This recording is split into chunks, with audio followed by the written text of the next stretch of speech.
Todo el tiempo estamos buscando nuevos plugins y nuevas herramientas. Y casi siempre terminamos en la misma. 1000 plugins instalados en la computadora que no sabemos usar bien y cayendo una y otra vez sobre los únicos 3 plugins de toda la vida. Déjame decirte algo, el secreto para empezar a sonar bien no es cuántos plugins tengas instalados dentro de tu DAW, sino que dominar y hacerte experto en una pequeña cantidad de herramientas clave que te permitan llegar de lo que tenés en tu cabeza a un sonido final de la manera más rápida posible. Hoy vamos a estar viendo uno de los compresores más versátiles, míticos y fundamentales en la mezcla y el máster moderno, o sea, el SSL Bus Compressor. Lo vamos a estar viendo y analizando muy a fondo, pero en un formato bastante express, bien rápido, al grano, a la práctica, para que en tu próxima sesión ya lo puedas exprimir al 100%. Déjanos abajo en los comentarios cuál es el próximo plugin o equipo analógico que querés que analicemos juntos. Primero vamos con un poco de contexto rápido. El SSL Master Bus Compressor es una emulación de los compresores que traían las míticas consolas de gran formato marca SSL. Estos compresores normalmente venían ruteados a la etapa de salida o máster de la consola o en la etapa de los buses. Tienen un sonido, carácter y comportamiento muy particular. Más allá de que te guste o no el sonido de este compresor, dada la popularidad de la marca SSL, este compresor está y estuvo presente en una infinidad de discos, canciones y hits mundiales en las últimas décadas. En el formato plugin, obviamente, lo vas a encontrar en una infinidad de versiones, variaciones y marcas. Pero ahora, ¿cuál te recomiendo yo? Por lo que sé e investigué, ya que yo nunca tuve la posibilidad de tener el hardware al frente, tocarlo y escucharlo, el plugin que mejor emula y por ende más se acerca en sonido y en comportamiento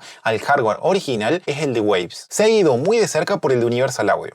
Así que si te interesa tener el sonido lo más cercano a este hardware, estas dos son las mejores opciones. Pero si estás buscando una versión gratuita, el que yo te recomiendo es el Booster SE de Analog Obsession. Por otro lado, en mi día a día y en mi workflow, yo solamente utilizo el de Waves y el FG Grave de Slate Digital. Con esos dos ya tengo todo lo que necesito y no me hace falta buscar más. En cuanto a los controles, vamos a encontrar una variedad y diferencia bastante grande dependiendo cada fabricante y cada marca. Con el pasar del tiempo, obviamente, los plugins fueron agregando algunas funciones que el hardware analógico de los 80 no tenía, como por ejemplo el filtro interno del sidechain y la perilla de mix para hacer compresión paralela. Si querés mantener un sonido y comportamiento puro y tradicional del SSL, yo te recomiendo que estos parámetros no los utilices. Ahora, por otro lado, si no te interesa ser un purista histórico o uno de estos policías del audio y lo que estás persiguiendo es realmente el resultado sonoro final, como por ejemplo yo, te recomiendo que los uses sin ningún problema, porque vas a obtener todas las características, timbre y comportamiento del compresor original, pero con todas las versatilidades del audio actual. Si empezamos a desglosar los controles de este compresor, primero nos vamos a encontrar con el threshold o umbral. Ciertamente en este compresor esta perilla no tiene nada de raro, funciona como cualquier otro compresor, nos marca el punto de acción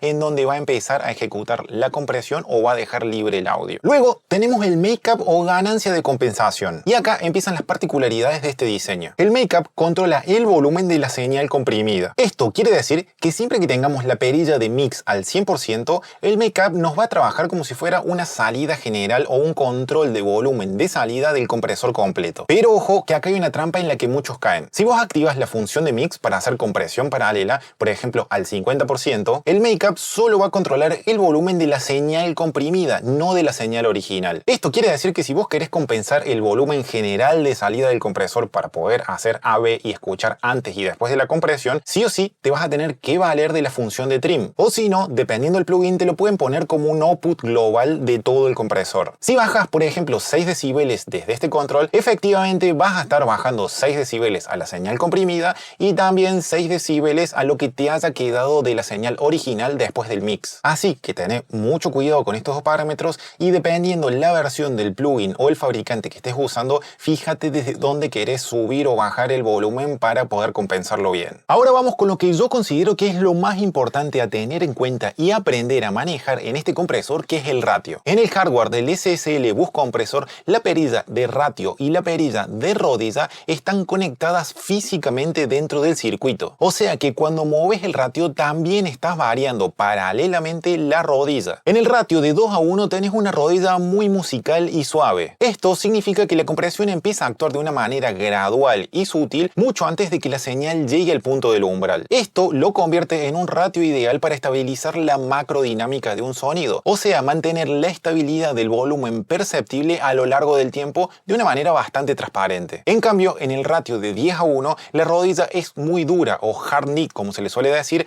casi igual a la de un limitador. La compresión no afecta a nada que esté por debajo del umbral y una vez que la señal cruza ese punto, se efectúa la compresión de una manera muy abrupta, repentina, pero también precisa, lo cual es ideal para controlar algunos picos aislados y muy agresivos. Y por último, el ratio de 4:1 es la configuración estándar e histórica de este compresor, y la rodilla acá en este caso es un punto intermedio entre el 2:1 y el 10:1, o sea, una rodilla intermedia, ni demasiado suave ni demasiado extrema. Debido al comportamiento de esta rodilla se nos da un fenómeno bastante extraño y se podría decir que antilógica. Si vos dejas todos los parámetros del compresor fijo y empezás a variar solamente el ratio, a cuanto más bajo el ratio vas a ver que en promedio comprimís más que con ratios altos. Todo lo opuesto a lo que pasaría con cualquier otro compresor, que a cuanto más ratio tenemos más compresión real. Entonces utiliza esta relación entre ratio y Ni de una forma muy inteligente y estratégica dependiendo de la dinámica que tenés de entrada y el resultado al cual querés llegar. Vamos directo ahora al apartado de attack y release. En este punto te tengo que decir que la configuración más clásica que escuchaste en miles de discos y canciones de este compresor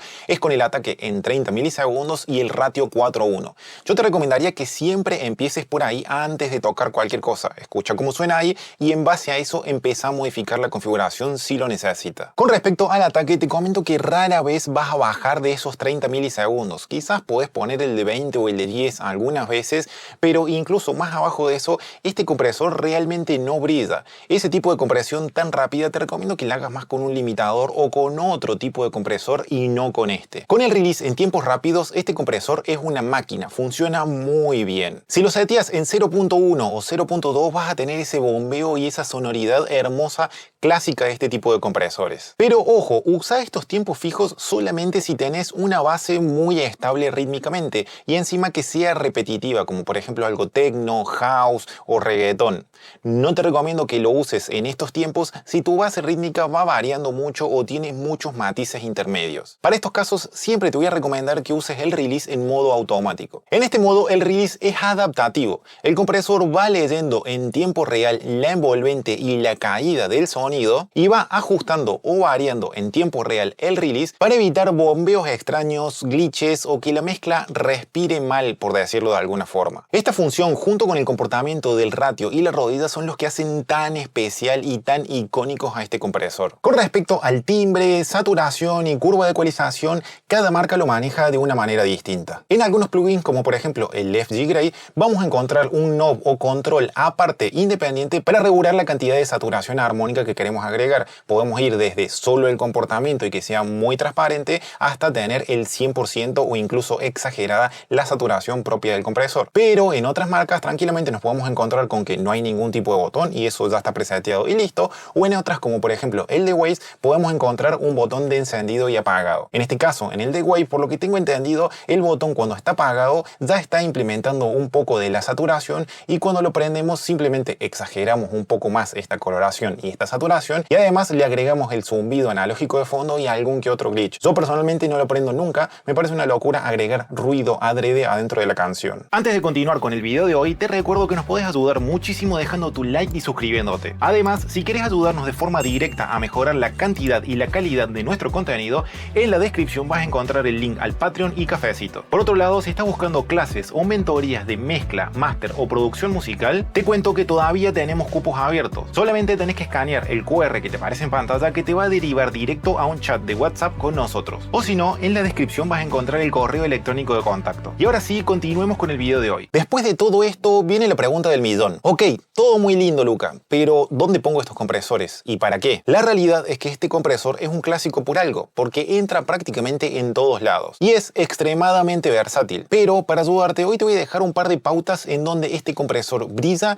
y en donde mejor no utilizarlo. Empecemos primero en donde no utilizarlo. Primero, para canciones o sonidos muy lentos o densos. El SSL está pensado y diseñado principalmente para trabajar con mucho volumen de energía y rítmica. Si tenés, por ejemplo, una balada muy lenta o un track acústico muy íntimo, chiquito, o a lo mejor una canción muy ambiental producida en este sonido tipo bloque en donde todo es una cosa recta y densa todo el tiempo, el SSL va a tender a desarmarte un poco toda esa cohesión y traerte muy al frente los objetos que tengan rítmicas como kick, snare o cualquier instrumento que tenga rítmica. Por cómo se comporta es muy fácil que automáticamente todo eso salga al frente. 2. Si lo usas en el mix bus o master de una mezcla que esté muy desbalanceada. Obviamente que esto no es un problema del compresor, la mezcla tiene que venir balanceada. Pero en este caso, si la mezcla está mal balanceada y tiene demasiado kick, snare o demasiados bajos, automáticamente todo ese desbalance se te va a potenciar aún más. El kick va a salir más afuera, el snare va a salir más afuera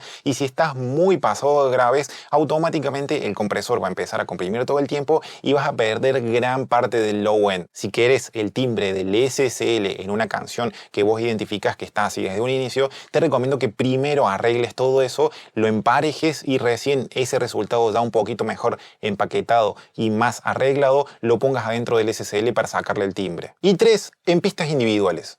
En este caso no es que este compresor sea malo para esto, al contrario, es muy bueno. Pero a ver, si yo quiero el color SSL en los canales individuales de mi mezcla, prefiero 1000 veces más poner un channel strip de SSL completo, en donde voy a tener filtros, ecualizador, puerta de ruido, control de ganancia y además el compresor. Puede ser el compresor de la strip o el compresor del bus, dependiendo el strip que esté utilizando. Entonces ahí voy a tener todo y un control mucho más grande y voy a tener el sonido SSL completo. Y de paso, en el camino ahorro tiempo con el workflow porque dentro de un solo plugin tengo un montón de cosas y ahorro procesamiento porque obviamente ese compresor pesa mucho más en procesamiento que simplemente un channel strip. Ahora pasemos a donde sí usarlo, en donde este compresor realmente brilla. Para empezar, el SSL Bus Compresor es uno de los reyes indiscutidos para todo lo que sean buses de familia. Bus de batería, bus de percusión, bus de bajo, de guitarras rítmicas, para todos es increíble la cohesión, la coloración y la definición que le puede aportar a la parte rítmica.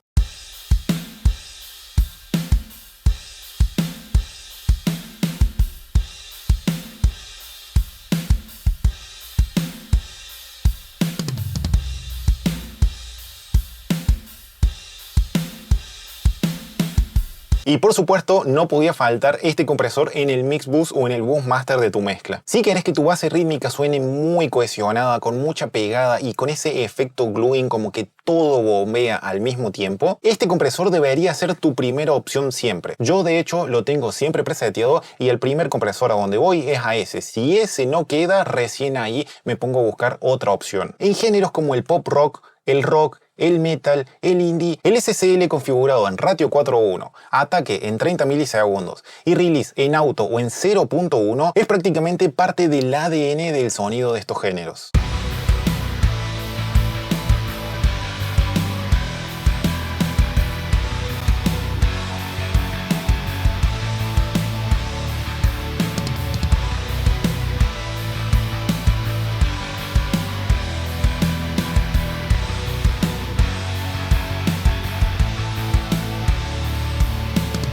Y bueno gente, esto fue todo por hoy. Espero que gracias a este video puedan haber aprendido y sacarse todas las dudas sobre cómo utilizar y sacarle el máximo rendimiento a este compresor. Como siempre, los leemos en los comentarios. ¿Sabían esto del comportamiento de la rodilla y el ratio? ¿Ustedes usan normalmente este compresor en sus mezclas? ¿Y para qué funciones? Por otro lado, les recuerdo que pueden dejar en los comentarios cualquier plugin o hardware que quieren que analicemos en próximos videos. No hace falta que sean compresores e incluso no hace falta que sean emulaciones de hardware. Cualquier ecualizador, compresor, plugin raro, channel strip, lo que ustedes quieran, los pueden dejar ahí abajo y los que veamos que se repiten mucho y son interesantes, lo vamos a ir subiendo con el tiempo con este formato. Si les sirvió el video, no se olviden de dejar su like y suscribirse, que saben que nos ayudan muchísimo. Nos vemos en el próximo video.